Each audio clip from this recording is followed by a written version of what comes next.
chamanismo, y ahora van a ver cómo se une con lo del Uritorco, que donde estas piedras están clavadas en un cerro, o en una pirámide, o en una muralla de roca, es porque están marcando que los espíritus protejan ese lugar porque hay algo escondido debajo. Un ejemplo es Calasasaya, hay un templo semisubterráneo y otro templo subterráneo aún no excavado. Otro ejemplo es Chavín de Huántar, creo que Manuel estuvo allí, que es un templo subterráneo con túneles, bueno, y las piedras clavas las habrás visto en las paredes. Y otro ejemplo es el Cerro Uritorco. Esto es Capilla del Monte, donde vivo, el Cerro Uritorco, y aquí ven una piedra clava, que fue moldeada por alguien para marcar que hay algo dentro del cerro. ¿Qué significa Uritorco? En Argentina lo traducen como el Cerro de los Loros, pero de acuerdo a las consultas que hice en el Cusco con quechua hablantes, Orco significa cerro y Urin significa debajo. Como el Hanan Cusco, el Alto Cusco, el Urin Cusco, el Bajo Cusco, Urin Orco significa lo que hay debajo del cerro.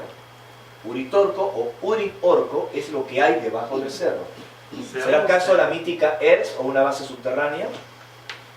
Bajo de cielo o cerro. Cerro. Cerro. ¿Qué sería el cerro? Montañas. Cerro, montañas. Claro. Lo que hay debajo del cerro. Se han encontrado pircas, se han encontrado algunas construcciones de piedra en Capilla del Monte. Aquí están viendo al cerro o la montaña Uritorco con 2000 metros de altura. Yo vivo aquí abajo con mi esposa, Sol, que conocen. Y lo más interesante, que en esta zona, en los años 30, esto es una réplica, esto ya no existe, se encontró un basalto alargado, una roca de basalto negro, que se cree era una herramienta de un altísimo chamán. El famoso bastón de mando, que generó toda una enfermedad en Argentina por los políticos y presidentes para poseerlo. Aquí me encuentro con una de las tantas réplicas que han estado circulando en Capilla del Monte. El bastón original ha desaparecido. Dime. Tem algo a ver com a estatueta do Fawcett, que era de basalto negro também? Yo creo de que estas herramientas de basalto negro están relacionadas porque son como llaves parece casi una película de Indiana Jones, ¿no? Pero son como llaves para acceder a otro lugar. En Capilla del Monte, en pleno centro de Capilla del Monte, en un campo, se encontró esto, ¿no? Una roca megalítica, antigua, que tiene un hoyo en la roca vertical, y no sé si notan esta oxidación, es también limonita. Esto investigado por los arqueólogos. Para que esta oxidación se encuentre allí, pasaron 8000 años. Es decir, que esta roca tiene 8000 años y está en Capillas del Monte. No lo hicieron los comechingones. Y la ven aquí a mi esposa, que colocó la cabeza dentro del hoyo, y ella, como buena cantante, empezó a cantar, y eso genera un efecto resonador. Parece que es una roca ritual para trabajar con mantras. Así que el tema de los sonidos, de los mantras, para conectar con estos seres que se asocian a Ers, a esta supuesta base subterránea, intraterrestre o interdimensional, ya se hacía hace miles de años por una cultura megalítica perdida en las sierras de Córdoba, en Argentina. Esto es Cerro Colorado, en Córdoba. Aquí se encuentran la mayor cantidad de pictogramas de la Argentina y también de América del Sur. Es uno de los yacimientos más ricos, con cerca de 40.000 pinturas que se atribuyen a los comechingones, pero que también representan a extraños seres que no necesariamente eran chamanes ni españoles en conquista, rodeados de cosas esféricas que podríamos interpretar como luces.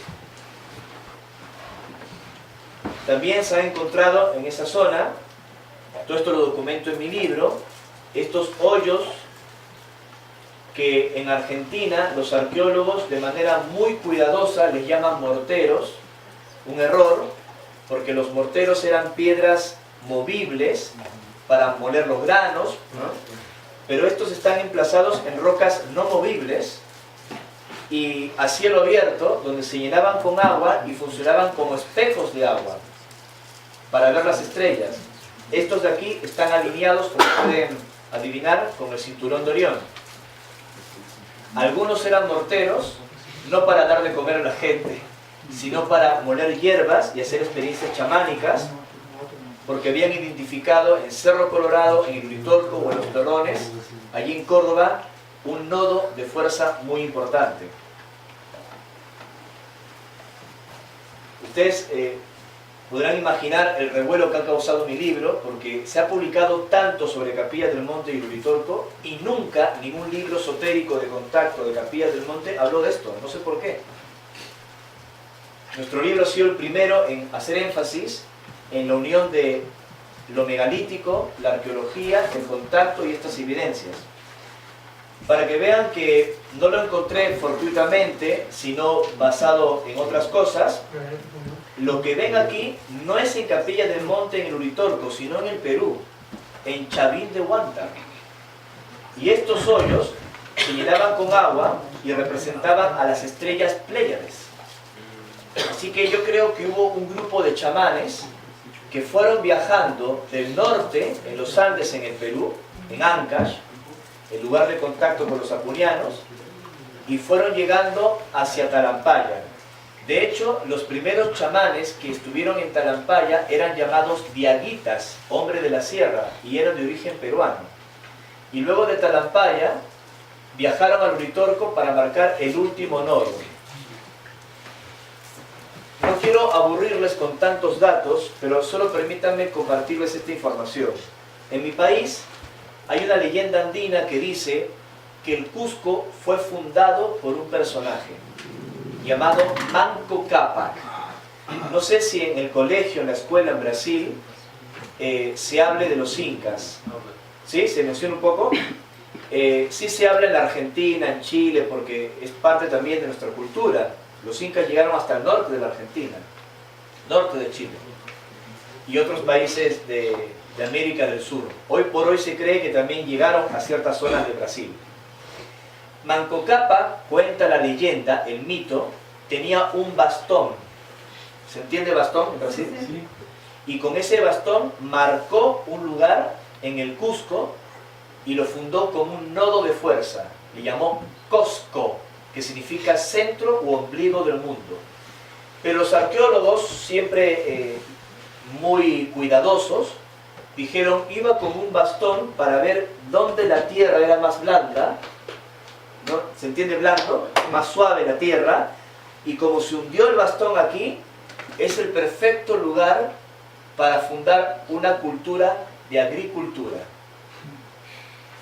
¿No será que era más que todo un mago, un hechicero, un iniciado, como si tuviese un péndulo o algo similar, que estaba buscando un centro magnético?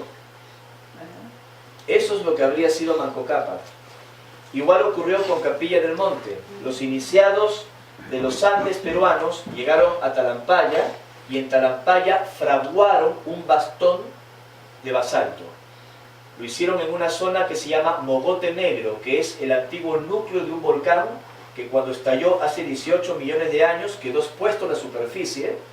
Entonces allí fraguaron ese bastón de mando y con ese bastón fueron buscando el lugar y llegaron al Uritorco y hasta allí quedaron.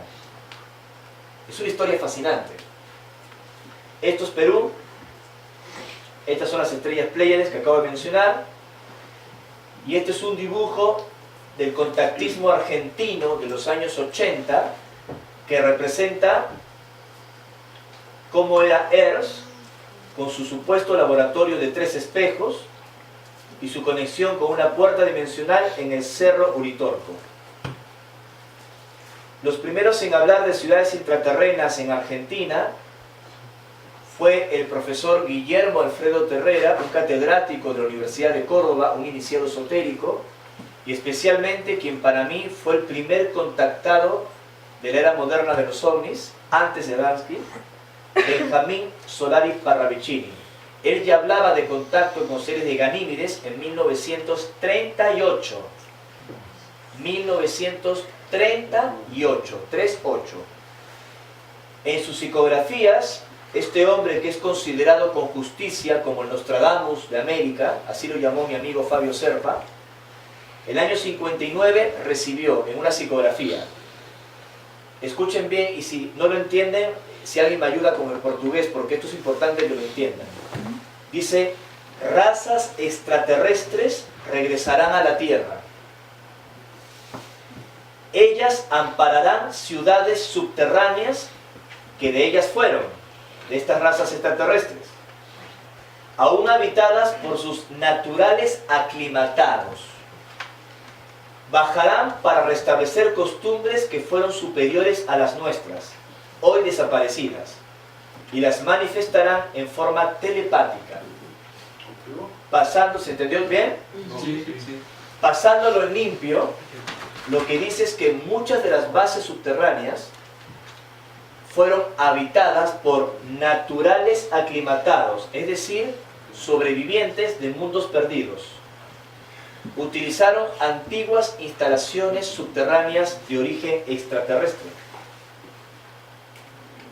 Y una de ellas sería el Uritorco, una zona que fue muy famosa el año 86, cuando una supuesta nave extraterrestre dejó una marca en el cerro de El Pajarillo, una marca de 115 metros de largo y 55 metros de ancho. Los escépticos, como siempre, dijeron que se había tratado de un incendio provocado para atraer turismo ufológico en Capilla del Monte. Un delirio, porque si hubieran querido atraer turismo ufológico en Capilla del Monte, hubieran incendiado el Cerro Uritorco y no el Cerro Pajarillo, que está a 15 kilómetros. Segundo, imaginemos que lo hubieran incendiado. ¿Cómo generaron una figura oval más o menos simétrica? Sabiendo que no lo pueden apagar. Hay fuertes vientos allí. Pueden generar un incendio forestal y terminar presos. Hasta el día de hoy es un misterio. Yo mismo no sé qué fue lo que pasó, pero sí es cierto que apareció un objeto muy brillante, rojo intenso, que fue visto por los habitantes de Quebrada de Luna y dejó esta huella. Es decir, la zona del Uritorco está continuamente experimentando avistamientos ovni, aunque nunca más volvió a ocurrir una huella de estas dimensiones. Este es el Cerro Uritorco, el supuesto laboratorio de los 3 espejos y el templo de la esfera que hablaban los grupos de contacto, no era otra cosa que un dodecaedro pentagonal que creaba un campo de fuerza, y ese campo de fuerza se basa en la ley del triángulo, que no es otra cosa que el principio universal que se ve en Chintamani. Es una interpretación esotérica o mística de lo que podría representar el vórtice del Cerro Uritorco. Pero bien, lo interesante es que en este lugar aparecen unos seres, unas luces como esta de aquí, que no son ovnis, no son UFOs, sino que son seres. Se presentan con nombres, como lo que me pasó a mí en la cueva del Cusco.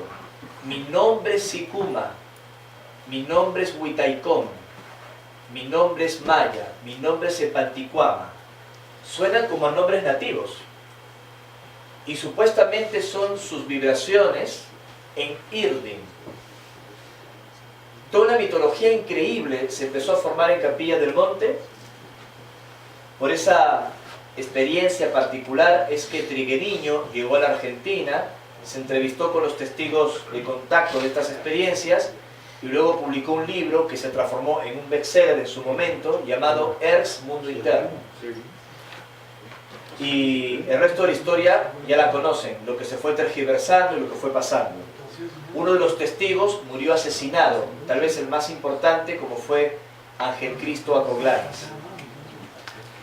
Esta fotografía la tomamos nosotros con Cristian Beluco desde Capilla del Monte, cuando apareció esta luz, que era Sicuma. Luego ingresa y se mete dentro del cerro. La pudo captar en 2 ocasiones. Esta es la segunda imagen. tomada con exposición y con una sensibilidad en la cámara, donde se permite ver las estrellas. Ricardo. Cámara en tripié, una cámara Nikon, creo que es D7000, no recuerdo bien. Dime, Ricky. Disculpame que te interrumpa. No, no hay problema, hermano. Por las dimensiones de la imagen anterior, antes de vos ahora comentar eso, yo la identificaba como una nave madre. No, no, no, para nada. Lo que sucede es que la luz que emiten estos seres es enorme. Pero recuerda que la estás viendo. Vuelvo atrás, exactamente, exposición. Es una exposición de 5 o 7 segundos. Entonces por eso se ve la trayectoria. ¿No? Pensé que estaba exacto. No, no, no, no. Aquí ves cómo ella se va deformando. En otra experiencia de campo, mira esto de acá. Esto pasó en Cuchicorral. Aquí la exposición también es de 6-7 segundos. Pero ya el objeto no avanza de forma lineal, sino que hace un dibujo, hace esto, sube, baja y sube. Eso también se ha visto en la aurora. Sim, sim. Interessante que é fácil, pelo paradigma do contatismo, quem olhar pensar, não, é uma nave, né, em vez de um ser. Bueno, tú lo has dicho, o sea, en el paradigma del contactismo, a todo se le llama nave, Sí. a cualquier luz esférica se le llama canepla, pero hay ciertas características de una canepla y de un ser de luz manifestado en forma de esfera. Hay naves a distancia que se pueden ver muy similares al objeto anterior que apuntaba Ricky. Hay otras que en realidad corresponden a entidades que se ven como luces plásmicas. La única manera de poder distinguirlo es a través de la interacción. Claro. Es la mejor forma, de la interacción, porque hay naves que tienen una estructura plásmica y te pueden hacer pensar que estás viendo un ser. La interacción, la comunicación en campo, durante un contacto en tiempo real es la mejor forma. Dime. Sí. Sinto que tenho que compartilhar uma experiência que tuve ontem. Sí, te escuchamos, hermano. Todo mundo foi dormir e acabei ficando eu e a Vitória e nós ficamos conversando aqui nos bancos que tem ali e a gente começou a ver canepas voando por cima do lago e tal, né? E daí a gente chegou perto, daí eu interpretei que eram canepas, né? ¿Cuándo pasó eso? When? Ayer. Não sei que horas que era, porque nós perdemos a noção do tempo. Parece que foi muito rápido e quando fui dormir, disse que eu fui dormir perto das 9 horas. ¿A qué hora fue? What time? Acho que eram umas 2, 3. Será? Mas para antes até, acho que era uma, mais ou menos. Uma da madrugada. Lá pelas 1, 2. Ok, Eu consegui Ah, até tá. ver pessoas que estavam aqui mesmo como se tivessem projeção astral. Ok. E sei lá, é difícil de dizer, para mim é um paradigma até. Mas Te das cuenta por el comportamiento también. então, daí essas canepas em vez de, sei lá, a gente perde elas de vista, né? Mas elas chegavam no centro do tanque e se transformavam em luz. Wow. Mira, lo que yo te puedo decir sobre estas experiencias, como le comentaba a Plinio, hay avistamientos que identificas la naturaleza de los mismos por la interacción en tiempo real. Y hay otros por el comportamiento. Por ejemplo, en casi todos los casos, cuando son entidades de luz, en casi todos, los vuelos son muy bajos, en el valle, a mitad de los cerros, como lo vieron en estas fotografías. No son vuelos lejanos en lo alto del cielo, como si fuera un satélite. En ese caso ya serían caneplas. Las caneplas, cuando se hacen visibles, inicialmente se podrían comportar como un satélite y uno se puede confundir, hasta que se detienen, vuelan en formación, hacen un zigzag o interactúan con luces con un testigo en tierra, y allí te das cuenta de que no estás viendo un satélite, ¿no? Así que el comportamiento, la interacción, la comunicación con ellos te permite entender de qué se trata. Obviamente, si eso les pasó a ustedes, fue una experiencia maravillosa, increíble, y pone en relieve que es un buen lugar para intentar una comunicación.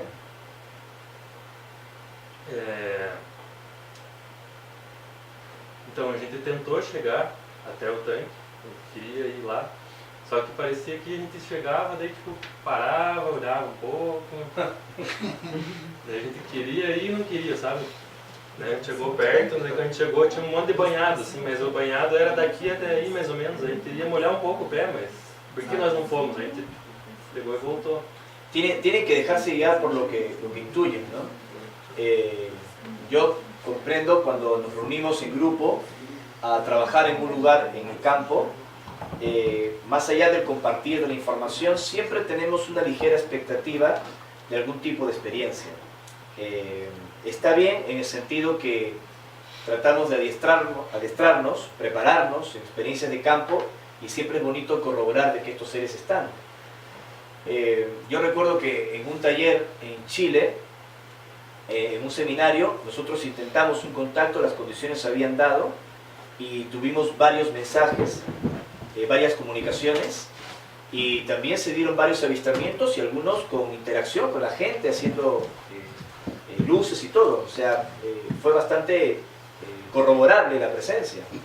Y fue tan bonita esa experiencia, esa aproximación de ellos. Incluso había gente de Brasil, estaba Lili, estaba Sarita, varios aquí amigos, que terminó el seminario y algunos nos quedamos a descansar, nos quedamos una noche más. Y todos se quedaron tan entusiasmados y decían, intentamos otra noche para que vuelvan a aparecer. ¿Tú estabas esa segunda noche? Sí. ¿Y qué pasó? No pasó nada desde el punto de vista de lo que esperábamos. No hubo nada. El cielo estrellado, hermoso, y arriba no pasó nada. Lo único que ocurrió fue una presencia muy importante que surgió del bosque y que la sentimos como abrazándonos.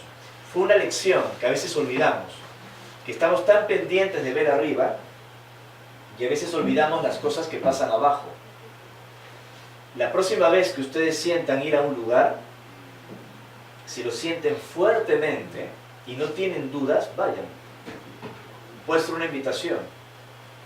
De pronto, a veces, no nos corresponde que todos vivamos una experiencia en grupo, como yo lo suelo promover, porque es muy bonito, y tal vez dentro del protocolo de ellos, solo 2, 3 o 4 personas que quedaron trabajando hasta la noche, o que salieron a mirar las estrellas, o mirar la lluvia, o lo que fuese, les toca a ellos.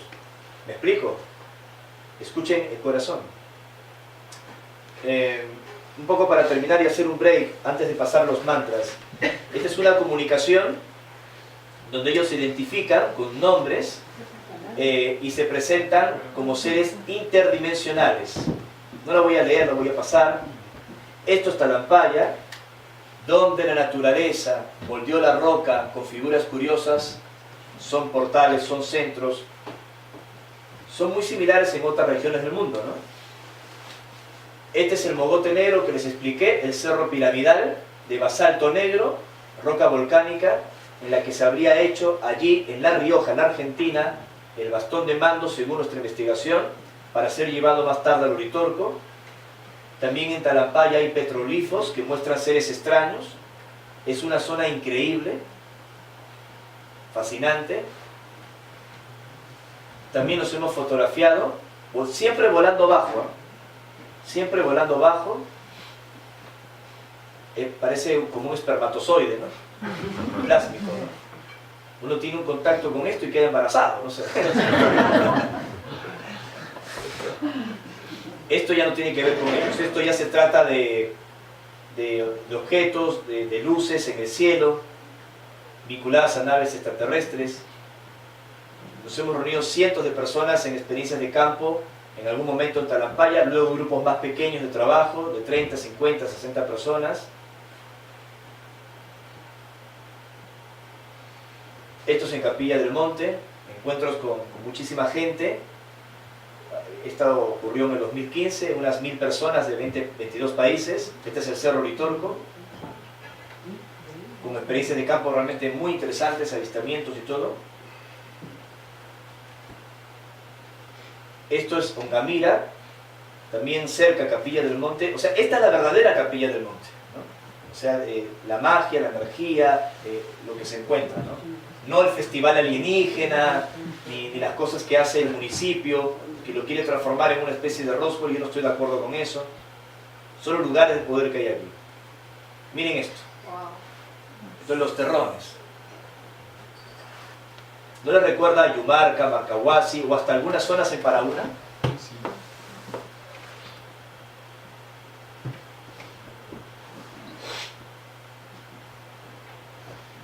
Miren el tamaño de las rocas y el tamaño de las personas. Este es nuestro grupo trabajando.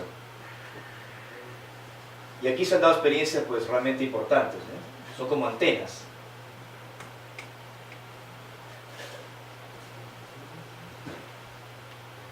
Para que tengan una idea de que el IRDIN, porque los grupos de Trigueriño afirmaban que el IRDIN, o estos lenguajes cósmicos, ocurrían a partir de las experiencias de Capilla del Monte, de los Terrones, en el año 83. Y según mi investigación, no es así. El IRDIN, o estos lenguajes extraños vinculados con comunicaciones extraterrestres, están presentes en el contactismo, como ya he explicado varias veces, desde los años 40 a los años 50. Sin ir muy lejos, en el grupo Rama, hubo una época en que se recibieron comunicaciones en los años 70, con símbolos y con palabras en lo que yo estimo se parecen muchísimo al IRDIN. Y en estas psicografías se fue formando lo que en Rama, en los años 70, se llamaba el libro de los símbolos. Yo lo tengo fotocopiado. Este es el cuaderno de campo de Sisto Paz, año 79, y aquí se ven símbolos que se iban recibiendo en el grupo Rama, y los extraterrestres transmitían los códigos en IRDIN de las naves. Tipus era el código en IRDIN de esta nave. Y algunas palabras, como el Batizam, Sum, que se encuentran en los actuales mantras en IRDIN. Y esta es una psicografía oficial del cuaderno de campo de Sisto Paz del año 79. Así que creo que es una evidencia incontestable que estas cosas vienen ocurriendo desde siempre. Y fue aquí, en este lugar, en Los Terrones, en este mirador, donde un grupo de testigos de contacto se reunían y cantaban estas palabras. Y cuando lo hacían, pasaban cosas. No sé si lo tengo aquí, pero este es un mantra que hemos recibido trabajando con el equipo.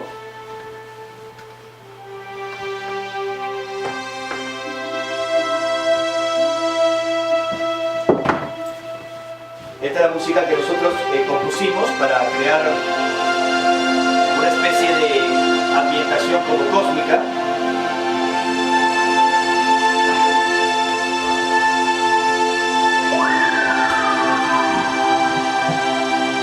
Y este sería el mantra en IRDIN, ¿no? Es un mantra de conexión con el vórtice.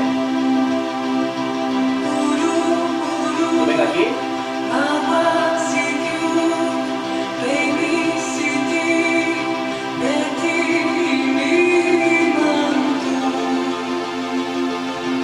Nosotros canalizamos las melodías para ver qué producía cantar el mantra con la melodía y qué estado de conciencia generaban las personas, ¿no? Si quieren hacemos un experimento y lo cantamos, luego atrás. Lo voy a volver a poner. Esto es del cuaderno de símbolos. Yo tuve la suerte que Guillermo López Paz Vergara, de pronto lo conoció Manuel. Guillermo López fue fundador de los grupos Rama en Perú en el año 74, y en esa época en que existían pues las coronaciones zonales de tierra y esas cosas que se habían creado, él llevaba los archivos, las comunicaciones, las cartas, todo lo que manejaba el Consejo de Tierra del grupo Rama, y todo el archivo de 74-91 me lo entregó. Yo tengo todos los archivos de comunicaciones, la copia, todas las cartas, toda la información, por eso es que conozco tantos detalles, ¿no? Incluso muchos detalles que gente de esa época ni se ha enterado. Pero bueno, es así como obtuve también esa información.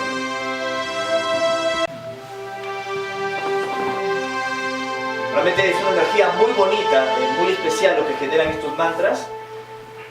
Ya les expliqué que este es el proyecto Mitaka de los discos de mantras que hemos publicado. publicado. Vamos a hacer este mantra y luego hacemos el break y descansamos y luego ya volvemos con la parte final, ¿te parece? Este mantra significa algo así como ven, ven, acércate, me conecto con este nodo de fuerza. Es como un mantra de conexión. Traten de cantarlo para que vean qué sienten.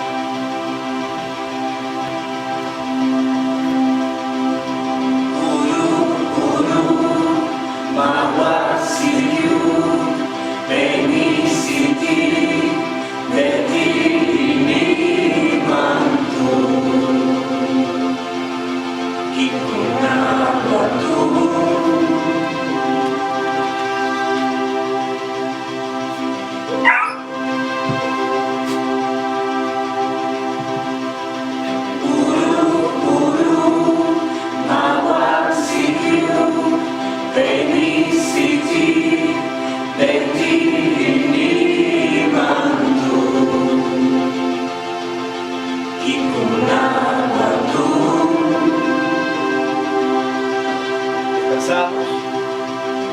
Ahora vamos a cantar estas palabras. Pani Bantu Arumantu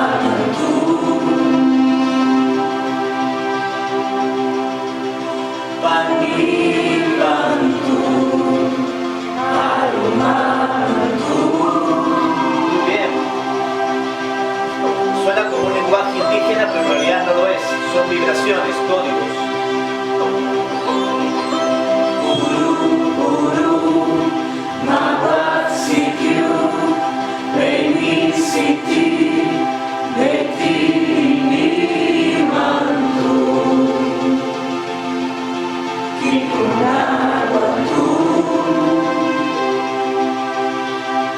Ahora vamos aquí para finalizar. Pani Bantu Arumantu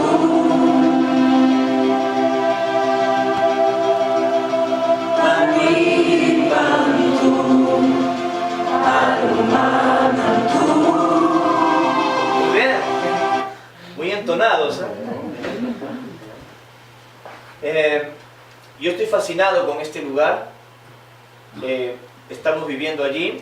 Aquí estoy en lo alto del Cerro Ritorco, contemplando el Valle de los Contactos, donde ocurren las experiencias. Yo vivo debajo de este cerro con mi esposa, como ya saben. Aquí ven una piedra ritual, con un hoyo ritual. Cuando se cantan estos mantras, se crean estados de armonía, de felicidad, de conexión, de algo como cósmico.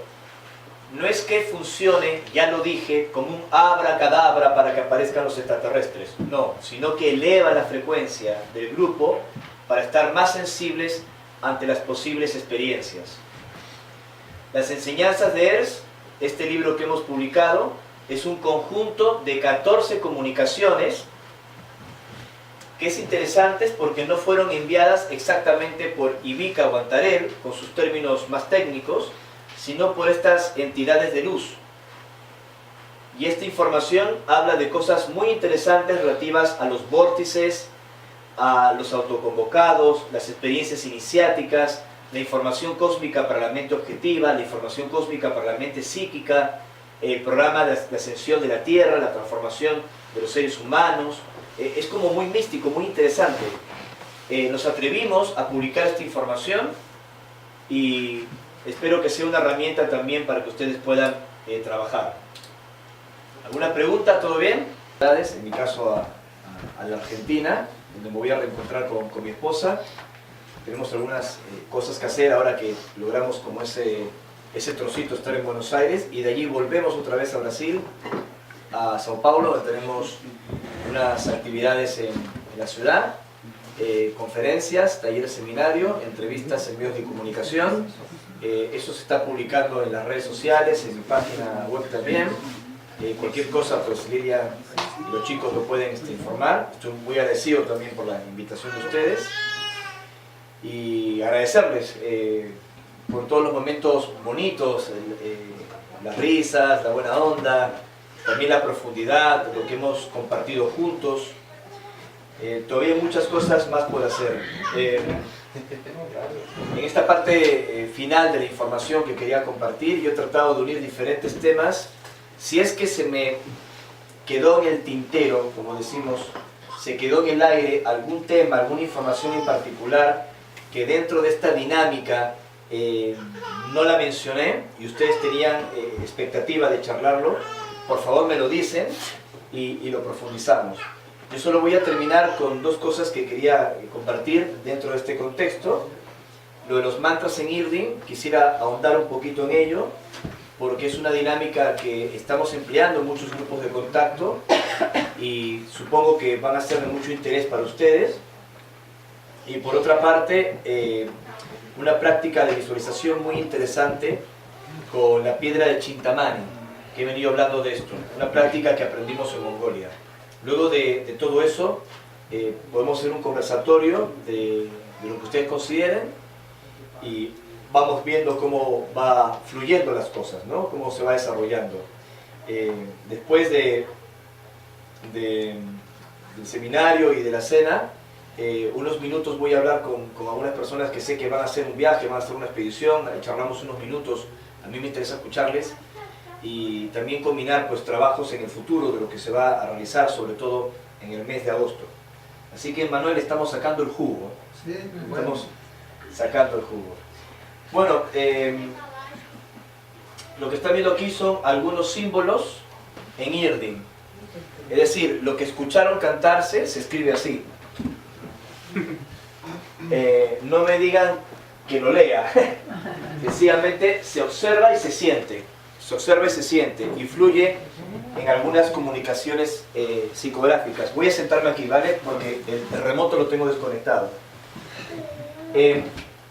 Una de las personas que dio a conocer en América Latina los mantras en Irdin fue este señor, un osteópata y sanador argentino, Ángel Cristo Coglanis. A Coglanis, aunque no fue el primero en hacer mantras con Irdin, no fue el primero, pero sí fue la referencia indiscutible en Argentina. Indiscutible, fue el primero que yo sepa en Argentina en utilizar estos mantras en Irdin que ya se conocían en el contactismo. Lamentablemente Ángel se rodeó de personas inadecuadas que estaban muy involucradas con la política y la extrema política violenta. Hubo desacuerdos y pasaron cosas que no voy a detallar aquí, que las he investigado, y lo mataron. Él tenía un consultorio de osteopatía en Buenos Aires. Entró un miembro de su grupo, y le disparó a quemarropa varias veces en el cuerpo. Luego este hombre se entregó a una comisaría declarándose insano mentalmente, declarándose loco. Para mí fue una estrategia para evitar una pena judicial importante. Luego lo liberaron porque se había declarado loco y este tipo se suicidó. O sea, todo muy oscuro, muy raro. Cuando la gente conoció esta historia, pensaba que era una conspiración en contra del grupo de Ángel para cortar los contactos que se venían dando en los terrones, allí en la zona de Capilla del Monte. Yo lo creía así también, pero no. Lamentablemente la muerte de Ángel fue por temas políticos, en los que él nunca se tuvo que haber metido, temas muy graves. Los seguidores de este buen hombre, de Ángel Coglanis, lamentablemente ensalzaron la figura de Ángel y crearon un mito, diciendo de que era médico, un médico muy reconocido de Buenos Aires, no osteópata, que me parece ya maravilloso, sino que era un doctor médico, que se había formado en la India y en el Tíbet, que en el Tíbet había aprendido toda esta información y que a raíz de esto viajó a la Argentina y así encontró el Cerro Uritorco. O sea, se creó toda una mitología.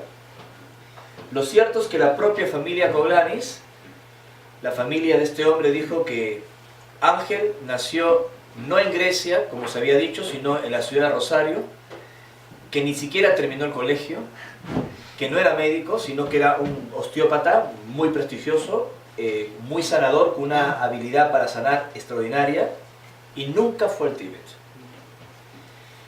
Pero se publicaron varios libros contando la misma historia, tal vez inspirados en los libros de los San Rampa, que era la época, ¿no? Pero yo tengo grabaciones originales de la época en que Ángel hacía estas reuniones, y les quiero mostrar una de ellas, que es también como un homenaje a lo que él hizo. Lo que inventaron los que siguieron a Ángel es culpa de quienes lo inventaron, pero Ángel hizo una gran labor. Y algunos de los mantras que publicó Mintaka, los mantras en Irving, fueron canalizados por mi persona, otros canalizados por Sol y otros canalizados por Ángel. Y les voy a poner un ejemplo. Quiero que escuchen la voz de Ángel en una experiencia en el campo, en los terrones, una salida de campo. Yo obtuve los cassettes. Tan presente en las noches de él. A continuación, el siguiente mantra. Ay Munayai Manatu, orando en tu templo. Hace como una traducción en español, según él siente. Mi sacerdote mayor, Moisayuma Pericuama, mis hermanos en silencio. A ver, voy a explicar otra vez esto. Lo voy a volver a poner. En la posición en la que está Ángel es supuestamente un mudra, un contacto, un saludo cósmico. En los años 80, tienen que ponerse en ese contexto, los mantras, las experiencias tenían una importante influencia de la religión. Entonces, cuando él cantaba los mantras y hacían estas reuniones, habían a veces guitarreadas, era como cristiano, ¿se entiende? Y por eso él cuando canta suena como a eso.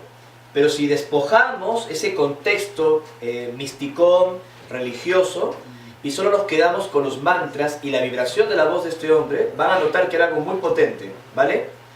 Lo que hicimos con Mintaka fue extraer los mantras y canalizar una melodía que sea lo más neutral posible, que sea cósmica, que no suene religiosa, porque hay mucha gente que tiene prejuicio con eso.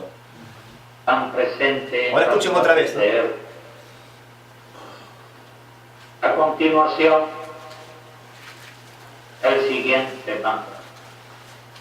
Ay Munayai Manatu, orando en tu templo, Taikuana Maiki, mi sacerdote mayor, Moisayuma Pericuama, mis hermanos en silencio, Arisini Divina, nos piden esta oración. Guaritumi, guaritumi, guaritumi.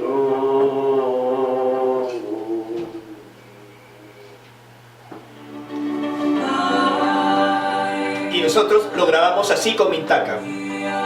Es lo mismo.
Es interesante lo que pasa, ¿no?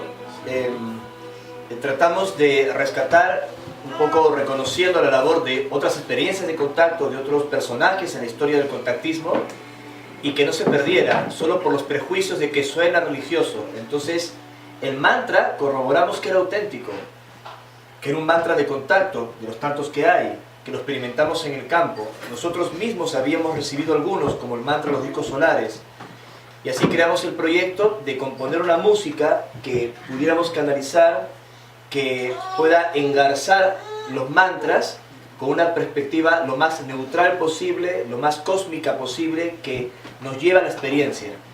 Y esto fue lo que hicimos con ello. Hay otras fotografías que se tomaron en aquel entonces de las luces que aparecían en los terrones, entidades, captadas por Roberto Villamil, un corresponsal de guerra naval, un periodista argentino. Es decir, estos fenómenos han venido ocurriendo en Capilla del Monte desde siempre, ¿no? Entidades de luz, de energía. Y muchas de estas apariciones, de estas observaciones, relacionadas obviamente con estos mantras, con estas experiencias que ya expliqué en un primer momento. A mí me costó relacionar entre los contactos físicos extraterrestres que tenía en el Perú y en ese paradigma de contacto con estas experiencias más espirituales, de las que el primer contactado no fue Acoglani, sino fue un uruguayo, fue Ángel María Tona. Ángel María Tona empezó con estos contactos con estos seres de luz a fines de los 70, y cuando Acoglanis fue a la estancia de la Aurora, él fue quien le dice, no es que se fue al Tíbet, se fue a la Aurora, ¿no? Es Ángel María Tona quien le dice a Acoglanis: anda a los terrones, anda a Capilla del Monte, que allí ellos también se manifiestan. Entonces allí empieza todo lo del 83. Pero fue este estanciero uruguayo, Ángel María Tona, Toto Tona, un contactado atípico, nada místico, sino bonachón, que te recibía y te decía: hola, ¿cómo estás? Ven, vamos a tomarnos un mate y a comernos un buen asadito. Así, ese era, ¿no? Es una persona de la que yo tengo grandes recuerdos, y hasta ahora mantengo una buena relación con la familia Tona, con Ángel, con Tulio, con todos ellos, ¿no? Si los conoce ahí Ricky. ¿De Uruguay o Wilson? Sí, de Uruguay, exactamente de Uruguay. Entonces lo que les quería proponer, antes de hacer algunas prácticas, es vocalizar alguno de estos mantras, a ver qué sienten, cómo se conectan, si les parece. El tema es que algunos de estos mantras son muy complejos, son muy largos de aprender, pero podríamos intentar las partes más importantes, cantarlas y yo ir soltando todo el mantra y poner la letra en pantalla para que la vean. Por ejemplo, Urtokor yo lo suelo poner en los seminarios porque es una métrica muy corta, son pocas sílabas, uno lo puede memorizar y se va repitiendo. El mantra de los discos solares también lo podríamos poner, que es en Irdin, que es sencillo de practicar. Pero hay otros mantras que son mucho más complejos, ¿no?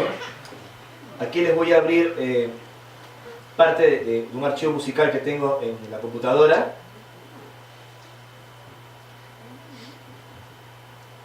Estos son los 3 discos de mantras que publicamos con Mintaka. En este de aquí hay algunos mantras, entre ellos el Singuru, que no es Irdin, que ya les expliqué y creo que lo hemos cantado en un momento en una práctica.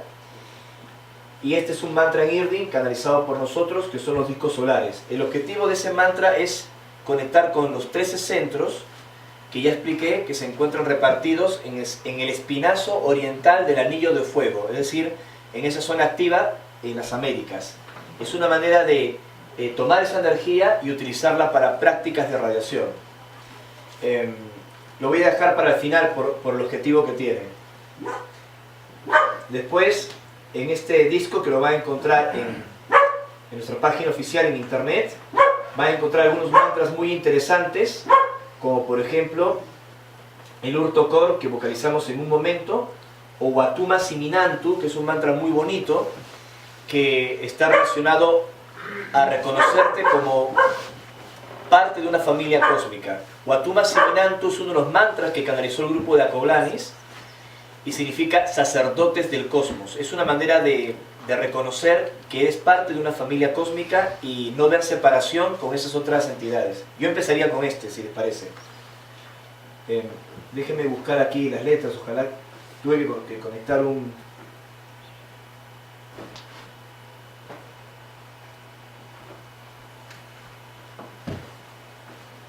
aquí la encontré.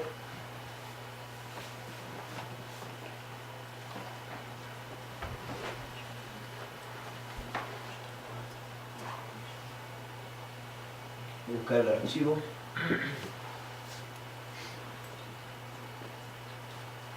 El primero. Es cortito, ¿eh? Solo esto. ¿Lo leen bien ahí o no?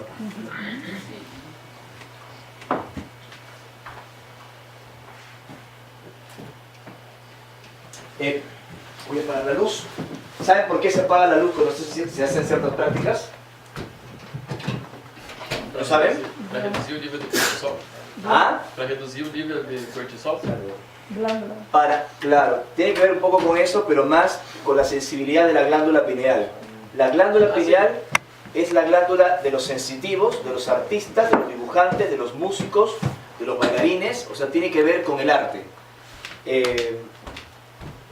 Es muy importante. Entonces, cuando se apaga un poco la luz, entra menos luz a tus ojos, hay una comunicación con el cerebro y el cerebro actúa de una forma diferente, sobre todo con prácticas de meditación o con música vinculada a la meditación.